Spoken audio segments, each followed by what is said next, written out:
नमस्कार, मैं हूं दीपाली राणा। आप देख रहे हैं कमोडिटी 360 डिग्री और सोने चांदी में ऊपरी स्तरों पर मुनाफ वसूली देखने को मिल रही है। ऐसे में क्या बनाए रणनीति बताने के लिए हमारे साथ एसएसजी फाइनेंस सिक्योरिटीज के प्रियंक उपाध्याय, प्रति फिनमार्ट के मनोज कुमार जैन। लेकिन हम चर्चा करेंगे कुछ और खबरों की भी। दरअसल एथेनॉल पुश की वजह से भारत खाद्य तेल आत्मनिर्भरता मामले में पिछड़ता जा रहा है। इस पर बातचीत करेंगे। हमारे साथ जीजीएन रिसर्च के मैनेजिंग पार्टनर नीरव देसाई बने हुए हैं। साथ ही कच्चे तेल में फिर से जो कीमतें हैं वो तेजी की तरफ बढ़ी हैं, इस पर भी लेंगे आउटलुक। नरेंद्र तनेजा हमारे साथ आगे शो में मौजूद रहेंगे। लेकिन सबसे पहले बात कर लेते हैं एथेनॉल पुश की वजह से क्या इम्पैक्ट हम खाद्य तेल प्रोडक्शन में देख रहे हैं। इनफैक्ट नीरव, अगर आपसे समझना चाहेंगे, रिसेंटली एक इंटरेस्टिंग रिपोर्ट आई है ministry of agriculture farmer welfare की तरफ से ही, जिसमें उन्होंने कहा है कि जो एरिया अंडर कवरेज रहा है ऑन खरीफ क्रॉप, उसमें कमी देखने को मिली है।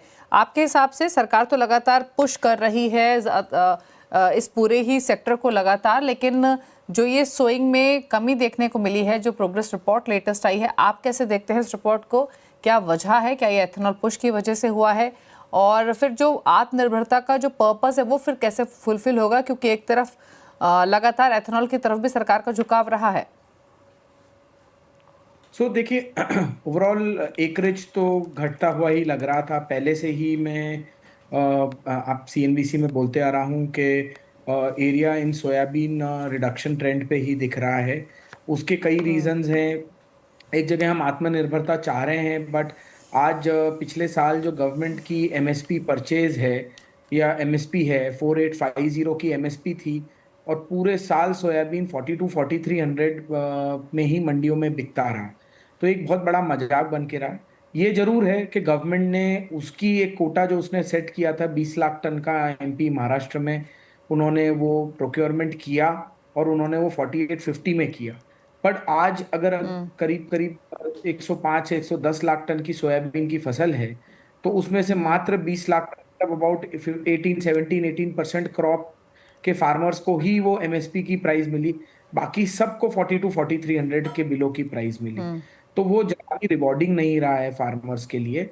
दूसरी बात ये रही कि महाराष्ट्र में कुछ एरिया में रीसोइंग का भी इशू आया है, और हाल फिलहाल में कंसर्न हमें ये भी दिख रहा है कि वेदर वाइज भी एक अनोमली है, कहीं ज्यादा पानी है, कहीं कम पानी है।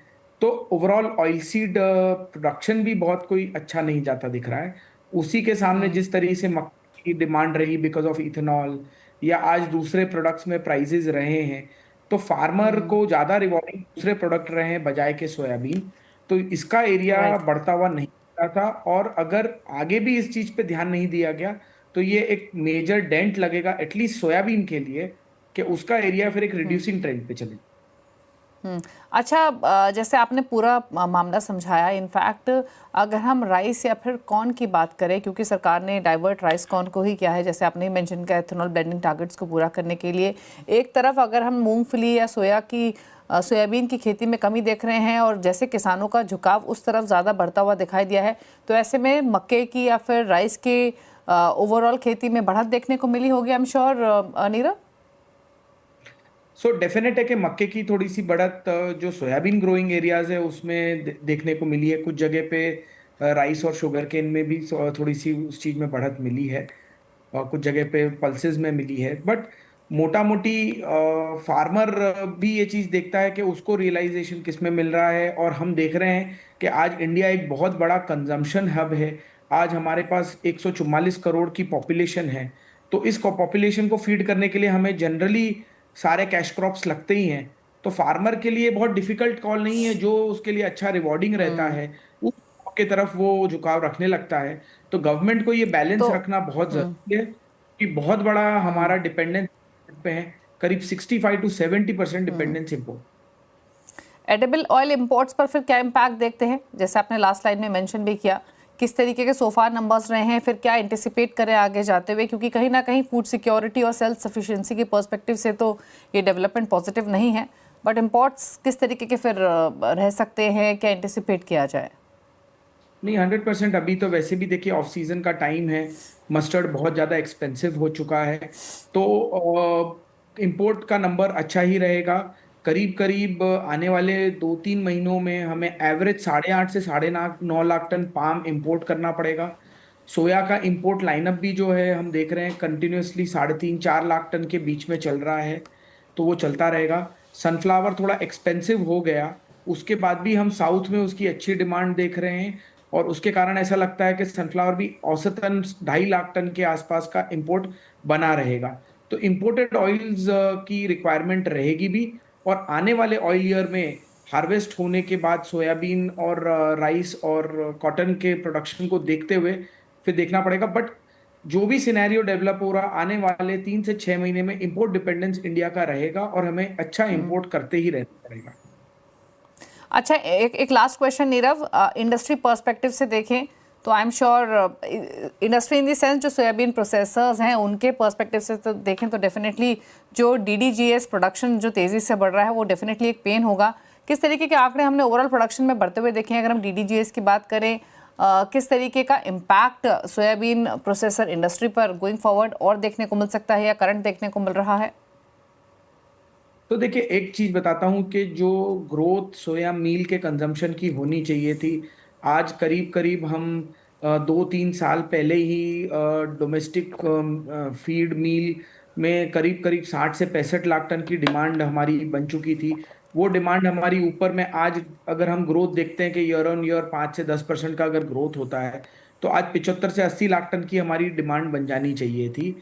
उसके सामने विपरीत हुआ कि नीचे में डिमांड ये 52-53 लाख टन पे चली गई और इस साल अबाउट 57-58 लाख टन के आसपास रहेगी। तो पॉजिटिव ग्रोथ होने की जगह नेगेटिव ग्रोथ हो गई। तो ये एक बहुत बड़ा झटका रहा है क्रशिंग इंडस्ट्री के लिए भी। और जब कोई मार्केट श्रिंक होता है तो आज उसका क्रशिंग मार्जिन्स पे भी इम्पैक्ट आता है। और सोयाबीन जो है वो मील के लिए क्रश ज्यादा होता है बजाय कि ऑयल के लिए। ऑयल की कभी भी बहुत ज्यादा उसकी बेनिफिट नहीं आ पाती उन लोगों को। तो सोया क्रश इंडस्ट्री पिछले 2 साल में कहीं ना कहीं इस कारण से स्ट्रगल करती रही है और डीडीजीएस उसका एक बहुत बड़ा कारण रहा है। ओके, चलिए, थैंक यू नीरव इस खबर पर और हर पर्सपेक्टिव से अपने व्यूज़ देने के लिए। लेकिन चलिए आगे बढ़ेंगे और अब बात कच्चे तेल की कर लेते हैं, जहां पर हमने वापस से थोड़ा सा बाइंग इंटरेस्ट देखा है। चीन अमेरिका टैरिफ 90 दिन टलने से भाव में ये तेज़ी बनती हुई दिखाई दी। नामेक्स पर हमने भाव $67 तक जाते हुए देखे थे। WTI क्रूड $64 तक हमने जाते हुए देखा। अभी भी हरे निशान में ही ट्रेडिंग होते हुए दिखाई दे रही है। नरेंद्र थनेजा हमारे साथ बने हुए एनर्जी एक्सपर्ट। नरेंद्र जी नमस्कार, स्वागत है आपका। इनफैक्ट पिछली बातचीत जब आपसे हो रही थी तब क्लियरली आपने यही कहा था कि डोनाल्ड ट्रंप की तरफ से कब क्या स्टेटमेंट आ जाए, वो कभी कुछ बोलते हैं कभी कुछ बोलते हैं, उसका इम्पैक्ट हम तमाम कमोडिटीज़ पर देख रहे हैं। अब उन्होंने चीन अमेरिका के बीच के जो डर था कि रिश्ते ख़राब और हो सकते हैं, ऑयल पर इम्पैक्ट आएगा, अब कहीं ना कहीं वो डर थोड़ा सा एस्केलेट होता हुआ दिखाई दिया है। कैसे देखते हैं आप इन रीसेंट डेवलपमेंट्स को, ट्रंप स्टेटमेंट्स को, प्राइस मूवमेंट को, क्या व्यू है आपका? देखिए, मैं पहले चीन की बात कर लेता हूं। जो ट्रंप साहब ने दिखाया रवैया, देखिए चीन के ऊपर उन्होंने तमाम धमकी दी, सैंक्शंस की बात करी, वगैरह वगैरह करी, लेकिन चीन ने उस सब की कोई परवाह नहीं करी है। चीन अच्छी तरीके से जानता है कि ट्रंप साहब कितनी भी बात करें, लेकिन बिना चीन की मैन्युफैक्चरिंग की जो चीजें हैं और इसके अलावा चीन के व्यापार के और जो चाइनीज वहाँ इन्वेस्टमेंट है अमेरिकन ट्रेजरी के अंदर, वो ज्यादा कुछ कर नहीं पाएंगे। उन्हें आंख दिखाने की भी जरूरत नहीं, ना कोई चीखने चिल्लाने की जरूरत थी। वो चुप रहे और ट्रंप साहब को समझ में आ गया। तो चीन की बिल्कुल हालात अलग है, लेकिन मुख्यतः यहाँ पे 3 चीजें हैं। डिमांड एंड सप्लाई में उठा करके देखते हैं तो किसी भी कोई डिमांड में तो ऐसी कोई बढ़ोतरी दिखाई नजर नहीं आ रही है, और सप्लाई साइड में ऐसा अभी कोई बहुत बड़ा अभी तक कंस्ट्रेंट हुआ नहीं है। जरूर ट्रंप साहब ने भारत को जो धमकी दे रखी है और साथ में अनाउंस भी कर दिया टैरिफ, अब उससे क्या कुछ डिसरप्शन होगा नहीं होगा अभी देखने वाली बात है। दूसरी जो अगर आप आते हैं, जो टैरिफ वॉर चल रहा है, टैरिफ महायुद्ध जो चल रहा है, उसमें काफी जो है हम देख रहे हैं चीन को लेकर के उन्होंने क्या करा, भारत को लेकर के वो क्या कर रहे हैं, ईयू को लेके क्या कर रहे हैं। इसलिए जो है अभी इसके बारे में कुछ कहना बहुत मुश्किल है कि आखिर में क्या होगा। लेकिन तीसरी बात, जियोपॉलिटिक्स, अब उसमें सबकी नजर अलास्का पे है कि ट्रंप साहब और पुतिन साहब की मीटिंग होने वाली है। अब ये बहुत बड़ा एजेंडा है कि अगर, क्योंकि जितना कुछ वो कर रहे हैं, या तो वो टैरिफ वॉर जीतने के लिए कर रहे हैं या वो रूस के ऊपर दबाव डालने के लिए कर रहे हैं। उन दोनों में भारत बीच में आ जाता है, क्योंकि टैरिफ वॉर में भी भारत को वो लपेट रखा है उन्होंने, और यूक्रेन को लेकर के भी उन्होंने लपेट रखा है। वो कहते हैं भाई भारत के माध्यम से वो रूस पर दबाव डाल रहे हैं। तो इसलिए जो तेल की जहां तक कीमत का सवाल है, कीमत की तेल इस जगत जो है, तेल बाजार इस समय जो है वो फिंगर्स क्रॉस वाली स्थिति के अंदर है। उनको भी समझ में नहीं आ रहा। सबकी पहली नजर इस पे है कि अलास्का में क्या होता है, और दूसरी इस बात पर नजर है कि टैरिफ को लेकर के ट्रम्प साहब कभी आगे पीछे का जो एलिफेंट डांस करते हैं उसमें अगला कदम कहाँ होता है, एलिफेंट आगे जाता है या पीछे जाता है।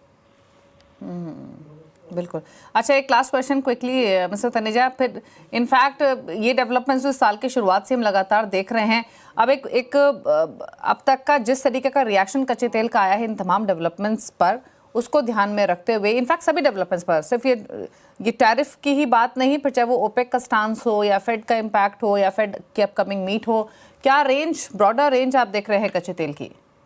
देखिए, अब जो जैसे मैंने अभी ये 3 आपको बिंदुओं पे हालात बताए, इसमें रेंज की बात करना मुश्किल है, लेकिन लगता है ऐसा है जो वो खेल खेल रहे हैं, खासतौर से जो भारत पर दबाव डाल रहे हैं रूस से तेल ना हो, मुझे लगता नहीं भारत रूस से तेल लाना बंद करेगा।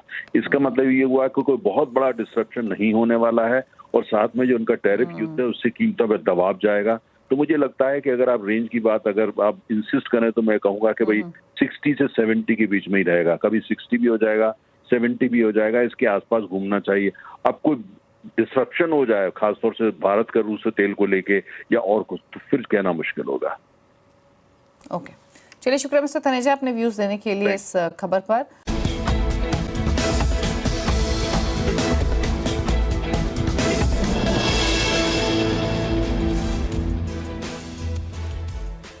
आप दे रहे हैं कमोडिटी 360 डिग्री और अब बात करते हैं स्ट्रैटेजीज की। मनोज कुमार जैन, प्रियंक उपाध्याय हमारे साथ बने हुए, लेते हैं पहले ट्रेड्स। प्रियंक, बताइए आपकी ट्रेडिंग कॉल्स। Good evening. आज हमारी दोनों ही पिक बेस मेटल कॉम्प्लेक्स में रहेगी। कॉपर में बाई की सलाह रहेगी अराउंड 884 के आसपास, 876 स्टॉप लॉस रहेगा और 900 के टारगेट्स रहेंगे।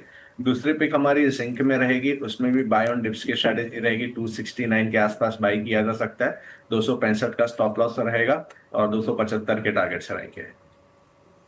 ओके, तो बेस मेटल्स पर ट्रेड रेकमेंड कर रहे हैं प्रियंक। मनोज जी, आपके रिकमेंडेशन? यहाँ पे शाम के सत्र में दीपाली जी इन्फ्लेशन के नंबर्स आने यूएस के, तो थोड़ी वॉलेटिलिटी रहेगी, इसलिए सिल्वर के कॉल ऑप्शन में बाय की सलाह रहेगी। सिल्वर का जो 1,13,000 का कॉल ऑप्शन है अगस्त मंथ का, वहां पे 1200 के स्तर पर बाय करना चाहिए 950 के स्टॉप लॉस से, और टारगेट यहाँ पे 1650 के रहेंगे। दूसरा, यहाँ पे एल्यूमिनियम अगस्त कॉन्ट्रैक्ट में डिप्स में बाय की सलाह रहेगी, 252 के स्तर पर बाय करना है, 250 का स्टॉप लॉस रहेगा और टारगेट 256 तक के रहेंगे। ओके, चलिए, तो ये रहे ट्रेड्स आपके लिए सिल्वर और एल्यूमिनियम पर मनोज जी की तरफ से। इनफैक्ट सिल्वर की बात हुई है तो आपको बता दें, सोने के बाद अब सरकार चांदी की ज्वेलरी की हॉलमार्किंग भी लागू करने की तैयारी कर रही है, और जो डिटेल्स मिली है उसके मुताबिक 1 सितंबर से ये लागू हो सकता है। यानी BIS ने स्वैच्छिक तौर पर इसे करने का निर्देश जारी कर दिया है, यानी जिसकी इच्छा है वो, ये मैंडेटरी हॉलमार्किंग नहीं होगी, और पुरानी जो प्रक्रिया रही है अब तक वो पूरी तरीके से बंद हो जाएगी, और अब 6 डिजिट वाला HUID हॉलमार्किंग लागू होगा। यानी 6 ग्रेड चांदी की ज्वेलरी पर ये लागू किया जाएगा। 900, 800, 835, 925, 970, 990 पर ये लागू होगा। हालांकि गोल्ड की जो हॉलमार्किंग थी वो 2021 में लागू की गई थी। इनफैक्ट इसी खबर पर कुछ देर पहले हम बातचीत भी कर रहे थे। इसे पॉजिटिव देखती है इंडस्ट्री, डिमांड इससे बेहतर होती हुई देखती है, और इस बार के फेस्टिव सीजन को लेकर भी तैयारियां ठीक ठाक है। कहीं ना कहीं हायर प्राइसेस को लेकर अब एक्सेप्टेंस कंज्यूमर के बीच में आ चुकी है। लेकिन सिल्वर पर एक दिवाली तक का टारगेट ले लेते हैं प्रियंक से, और इमीडिएट बेसिस पे क्या व्यू है ट्रेडिंग पॉइंट ऑफ व्यू से ऑन सिल्वर? प्रियंक, क्या राय है आपकी चांदी पर, और किस तरीके के आउटलुक आप लेकर चल रहे हैं इस कमोडिटी पर? देखिए, चांदी में वेरी शॉर्ट टर्म आउटलुक अगर हम देखें तो अराउंड $36, $35 से चांदी ने एक बाउंस बैक दिया है इंटरनेशनल मार्केट्स में टुवर्ड्स 38.5। तो मोटा मोटी जो वेरी शॉर्ट टर्म में रेंज में देख रहा हूँ वो around 36-35 on the lower side and 38-39 on the higher side. तो मोर और लेस ये रेंज में चांदी ट्रेड करनी चाहिए। और अगर थोड़ा लंबा नजरिया रखे, जैसे आपने कहा दिवाली तक, तो मुझे लगता है कि फिर से अगर हम अराउंड 116 to 118 ये जोन्स के आसपास तक प्राइसेस को जाता हुआ देख सकते हैं। ऑन द लोअर साइड मुझे लगता है कि 1,10,000 और 1,06,000 ये एक स्ट्रॉन्ग डिमांड जोन रहेगा। तो अगर चांदी में शॉर्ट टर्म में करेक्शन आता है तो वो एक इन्वेस्टमेंट बाय अराउंड 110 से 106 के जोन्स जो रहेंगे वो एक स्ट्रॉन्ग सपोर्ट जोन्स रहेंगे, वहां के पे अक्यूमुलेट करना चाहिए। अच्छा, कच्चे तेल पर मनोज जी आपकी राय क्या है? अभी आपने सुना मिस्टर तनेजा को भी, क्या व्यू है इन लेवल से? बिल्कुल एक दायरे का ही ट्रेड यहाँ पे दीपाली जी देखने को मिल रहा है, लेकिन लोअर लेवल्स पर हम देख रहे हैं कि सपोर्ट्स जो यहाँ आते आते हुए नजर आ रहे हैं। जब चाइना के ऊपर जो टैरिफ को यूएस ने 90 डेज के लिए एक्सटेंड किया है, साथ ही ये वीक में यूएस और रशियन प्रेसिडेंट की मीटिंग भी है, तो उसके चलते निचले स्तरों पर कीमतों में एक सपोर्ट जो है वो देखने को मिल सकता है। कच्चे तेल में अगर थोड़े और डीप आते हैं 5,560 के आसपास, तो बाय कर सकते हैं 5,500 के स्टॉप लॉस से, तो टारगेट यहाँ पे 5,740 तक के रहेंगे। ओके, चलिए, तो ये स्ट्रैटेजी आपको रेकमेंड की गई है। अच्छा प्रियंक, गोल्ड पर क्या राय है आपकी? देखिए, गोल्ड में हमने देखा है कि एक स्ट्रॉन्ग सेल ऑफ प्राइसेस में देखा। हम लोग ने 1,02,000 के आसपास के ट्रेड्स होते हुए देखे, और वहां से ऑलमोस्ट 2,000 पॉइंट्स का करेक्शन टुवर्ड्स 1 लाख के प्राइसेस अभी ट्रेड कर रहे हैं। मुझे लगता है थोड़ा डाउन साइड और आ सकता है, मे बी अराउंड 99,600 500, ये एक इमीडिएट सपोर्ट रहेगा। वहां से फिर से एक बार बाउंस बैक का अगेन टुवर्ड्स 1,01,000 तक आ सकता है। तो वॉच आउट करना रहेगा कि 99,600 99,500 ये एक सपोर्ट जोन से रहेंगे। ओके, क्विकली एक बार एग्री कमोडिटी पैक पर और नजर डाल लेते हैं, और यहाँ पर हमने स्पाइसेस के पैक में स्पेशली कोरिएंडर में अच्छा एक्शन देखा है। क्या राय रहेगी आपकी मनोज जी? टर्मरिक और कोरिएंडर, एक कमजोर एक मजबूत? कोरिएंडर यहाँ लंबे समय से हम लगातार यहाँ पे बाइंग रिकमेंड कर रहे हैं, और अभी भी हमारा मानना है कि यहाँ पे जो मजबूती है ये कमोडिटी में बनी रह सकती है शॉर्ट टर्म में 8040, और थोड़ी सी अगर लंबी अवधि की बात करें तो 8300 तक के स्तर कोरिएंडर में देखने को मिल सकते हैं। तो बाय ऑन डिप्स ही रखना चाहिए। 7800 के आसपास के स्तर मिले तो फ्रेश बाय किया जा सकता है। 7640 का स्टॉप लॉस रखना चाहिए। छोटी अवधि का जो लक्ष्य है वो 8040 का रहेगा, और थोड़ा सा मीडियम टर्म की अगर हम बात करें 1 से 2 महीने की, तो 8300 तक के स्तर देखने को मिल सकते हैं। वहीं टर्मरिक में यहाँ पे ऊपरी लेवल्स पर लगातार प्रेशर जो है देखने को मिल रहा है, तो जब तक टर्मरिक का अक्टूबर वायदा 13,650 के नीचे कारोबार कर रहा है, बाइंग अवॉइड करना चाहिए। इनफैक्ट यहाँ पे अगर थोड़ी बढ़त आती है 13,400 के आसपास, तो बिकवाली भी कर सकते हैं। 13,650 के ऊपर का स्टॉप लॉस रख के नीचे में 12,900 तक के स्तर टर्मरिक अक्टूबर कॉन्ट्रैक्ट में देखने को मिल सकते हैं। ओके, चलिए, ये रहे आपकी तरफ से ट्रेड्स हमारे दोनों एक्सपर्ट्स की तरफ से हमारे व्यूअर्स के लिए। थैंक यू प्रियंक और मनोज जी आने के लिए शो में और सभी ट्रेड्स रेकमेंड करने के लिए। इसी के साथ एक ब्रेक का वक्त हो गया। ब्रेक के बाद अब देखिए आवाज समाचार। नमस्कार।